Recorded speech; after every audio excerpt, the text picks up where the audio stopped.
கார்கில் போர் அப்படின்னா என்ன? இந்தியாவுக்கும் பாகிஸ்தானுக்கும் சுமார் 60 நாட்கள் நடந்த போர் தான் இது.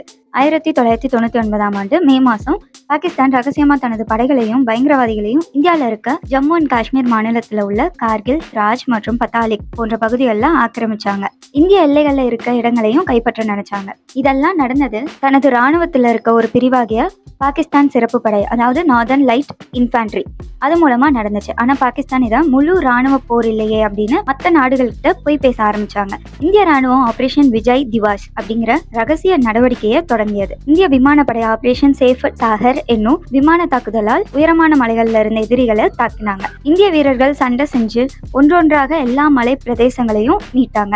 இந்த போர் 1999ல தொடங்கி ஜூலை 26 அதே ஆண்டு நிறைவேறிச்சு. அன்று இந்தியா முழுமையான வெற்றி பெற்றது. மற்ற நாடுகளுக்கு முன்னாடி பாகிஸ்தானோட மானமும் கெட்டது. 527க்கும் மேற்பட்ட இந்திய வீரர்கள் வீரமரணம் அடைஞ்சாங்க. அமெரிக்கா, பிரான்ஸ், ரஷ்யா உள்ளிட்ட பல நாடுகள் இந்தியாவுக்கு துணையா இருந்தாங்க. பாகிஸ்தானை புறக்கணிச்சாங்க. உலகம் முழுவதும் இந்திய ராணுவத்தோட தைரியம், ஒழுங்கு, வீரம் இதெல்லாம் பாராட்டப்பட்டது. அதுல முக்கிய வீரர்களுக்கு பரம்வீர் சக்ரா அப்படிங்கிற உயரிய விருதுகளும் வழங்கப்பட்டது. பாகிஸ்தானுக்கு உள்நாட்டு பிரச்சனைகள் அதிகமாச்சு.